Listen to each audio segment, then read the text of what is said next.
तुम अपना जीवन श्यामा श्याम के चरणों में न्यौछावर कर दोगे तो पूरा भार श्यामा श्याम ले लेंगे और तुम्हारे हृदय में मस्ती आ जाएगी।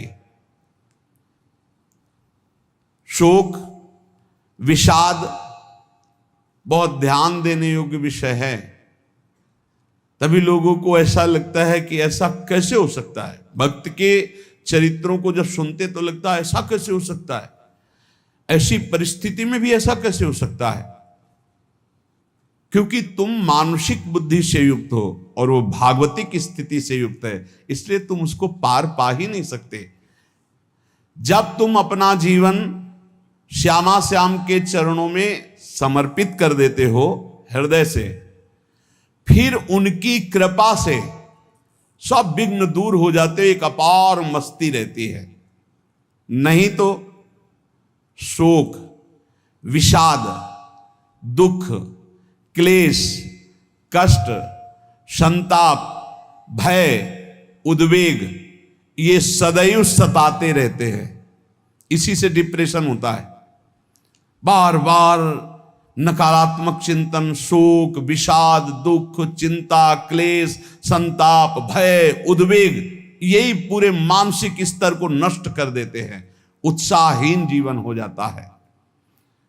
जब तुम श्यामा श्याम को समर्पित हो जाते हो तो ये सब प्रवेश भी नहीं करते, एक अपार मस्ती बनी रहती है। अब क्या होगा? श्यामा श्याम जो करेंगे वही होगा। श्यामा श्याम पता नहीं कैसा करें, नहीं, वो सदैव मंगल भवन है, वो जो करते महामंगल होता है। यह निश्चय उपासक के हृदय में आ जाना चाहिए। इसलिए अपना सारा मन, सारी बुद्धि, सारा जीवन, प्रत्येक श्वास प्रभु को अर्पण कर दो, फिर देखो तुम निहाल हो जाओगे। दुख, शोक, विषाद, क्लेश, कष्ट, संताप, भय, उद्वेग ये उसी को व्यापते हैं जिसने अपने जीवन को प्रभु के चरणों में अर्पित नहीं किया। इसलिए तुम अपना सारा मन, सारी बुद्धि, सारा जीवन, प्रत्येक श्वास केवल प्रभु को अर्पित कर दो, फिर देख लेना श्वास कैसे अर्पित की जाती, राधा राधा राधा। बुद्धि कैसे अर्पित की जाती, एकमात्र निश्चय कि भगवत सुख ही सुख है, ये जागतिक सुख सुख नहीं, ये दुख है, ये ऐसा दलदल है जिससे आज तक कोई नहीं निकल पाया। सारा मन, हम मन से केवल प्रभु का मनन करें, बार बार मन को संसार से हटा के नाम में, रूप में, लीला में, धाम में लगाएं। बहुत प्रसन्नता हो जाती है उस उपासक के हृदय में जो अपना मन बुद्धि प्रभु के चरणों में अर्पित कर देता। भगवान ने तो इसको बहुत उत्तम स्थिति बताया है कि मेरे से कभी वो अलग हो ही नहीं सकता यदि मन बुद्धि अर्पित कर दिया। मय्येव मन आधत्स्व मयि बुद्धिम निवेशय, तो निवश्य मयि एव अत ऊर्ध्वम न संशया। बिल्कुल संशय नहीं, वो मेरे में ही निवास करेगा जिसने मन और बुद्धि अपनी मेरे में अर्पित कर दी। बहुत प्रसन्नता रहेगी उस उपासक के जीवन में जो अपने आप को मन बुद्धि सहित प्रभु के चरणों में समर्पित कर दिया है। भगवान का आश्रय लेने वाले की पहचान है हर परिस्थिति में प्रसन्न रहना। देखो आप भगवद आश्रित हो कि नहीं, देखो अनुकूल परिस्थिति में तो सब प्रसन्न रहना, लेकिन प्रतिकूल परिस्थिति में प्रसन्न रहना ये भगवान के भक्तों का लक्षण है। हर परिस्थिति में प्रसन्न रहना ये भगवान के भक्तों का लक्षण है। आनंदगन भगवान का आश्रय मिलते ही आनंद छा जाता है हृदय में। उनके पास आनंद का अभाव होता ही नहीं है। जैसे सूर्य का प्रकाश उदय होते ही सूर्य का प्रकाश संपूर्ण अंधकार को नष्ट कर देता है, ऐसे ही भगवान का संपूर्ण आश्रय लेते ही सब दुख चिंता शोक नष्ट हो जाते, आनंद ही आनंद। तुम भगवान के मंगलमय रूप को नहीं जानते हो, पर उनके मंगलमय भाव को, विधान को मानना शुरू कर दो। जो भी होता है मंगलमय होता है। हमने जीवन में देखा है, अगर इधर कोई बहुत बड़ा सुख दिया तो देर नहीं लगेगी, 24 घंटे नहीं व्यतीत होंगे और ऐसे दुख दे देंगे, जिससे दोनों का समान भाव रख करके ना दुख में तुम भूलो प्रभु को, ना सुख में फूलो, सीधे भगवत मार्ग में चल। पूरे जीवन की बात देखा है, भगवान के मंगल विधान में सदा सर्वदा सुख ही सुख है, इस बात को मान के प्रसन्न हो जाओ।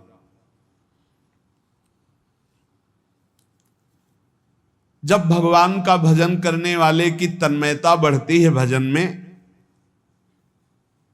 तो द्वेषी जन अपने आप तैयार हो जाते हैं। भक्त कभी किसी से द्वेष नहीं करता, अपने आप वो द्रोह करने लगते। तो नरसिंह मेहता जी से बहुत गांव के कई लोग थे जो जलते थे, ऐसे जलते थे कि अब क्या करें, कैसे मिटा दे नरसिंह मेहता जी को। अब उपाय तो मिल नहीं रहा था। तो एक दिन संतों की मंडली आई और उन्होंने कहा कि हम रास्ते में कोई चोर आदि धन ना ले ले, इसलिए यहां से किसी की हुंडी चलती है क्या द्वारिका में? पहले ऐसा था। बोले हाँ हाँ, हमारे यहां बहुत बड़े सेठ हैं नरसिंह मेहता जी, पर आप कहोगे वो मना कर देंगे। कई बार कहोगे, अगर वो स्वीकार कर ले तो वहां। और उनका लक्ष्य था कि नरसिंह मेहता जी की तो खाने की भी सुविधा नहीं थी, हुंडी कहाँ की बात आई। उनका था कि जब वो ना कहेंगे तो संतजन नाराज हो जाएंगे, अगर हाँ कह दिया तो वहां हुंडी चुकेगी नहीं, तो संतजन अपने आप इनको शाप दे देंगे, अपराध बन जाएगा, ये नष्ट हो जाएंगे। संतों को भेजा, नरसिंह मेहता जी ने सबकी दंडवत की, चरण पखाड़े। तो उनका ये इतना रुपया है, द्वारिका में साधु सेवा हम करेंगे, वहां तुम्हारी हुंडी चलती है, तो आप अरे उनका आप कहाँ भूल रहे हो, यहाँ खाने की भी व्यवस्था। बोले हमें सब पहले से बता दिया गया कि आप मना करोगे, बार बार मना मत करो, हमें पता है। तो उन्होंने ठाकुर जी की तरफ देखा, बोले क्या लीला है प्रभु, संतों से हम क्या कहें, ये ले रुपये। उस समय स्वर्ण की मोहरें चलती थी, बेच के बाजार से खूब उन संतों को पवाया, उन्हीं संतों की सेवा की। और उनका अपने सेठ का नाम तो बताओ जहां हमें जाके हुंडी मिलेगी। सेठ सावल सा सेठ। संत जन गए वहां, पूछा कि नरसिंह मेहता जी का जिन सेठ से परिचय, उनका नाम सावल सा सेठ, उनकी गद्दी कहाँ है? तो जो कुछ भक्त थे वो द्वारिकाधीश की तरफ संकेत करते कि वही हैं। बोले नहीं नहीं, वो सेठ है, उनकी गद्दी चलती थी पूरी बाजार में कहीं कोई। अब संत जन एकांत में होकर के बहुत विचलित हुए, क्या हमारे साथ धोखा हुआ? नरसिंह मेहता जैसा संत क्या धोखेबाज हो सकता है? देखो संशय तो बहुत विचित्र होता है, बड़े बड़ों को संशय हो जाता है। जब भगवती सती जी को संशय हो गया, राम जी को हे खग हे मृग हे मधुकर श्रेणी ऐसा पूछते हुए कि सच्चिदानंद कैसे हो सकते, तो किसी को हो सकता है, क्योंकि वो बुद्धि की अधिष्ठात्री देवी है। जो ही उनके मन में ऐसा आया कि क्या हमारे साथ धोखा हो रहा है, इतने में ही देखा जय हो सावल सा सेठ की। होगा सावल सा सेठ, तो देखा बढ़िया मुनीम जी उनके साथ, तो सेठ बस्ता लिए हुए मुनीम जी, सरकार इधर से चलो।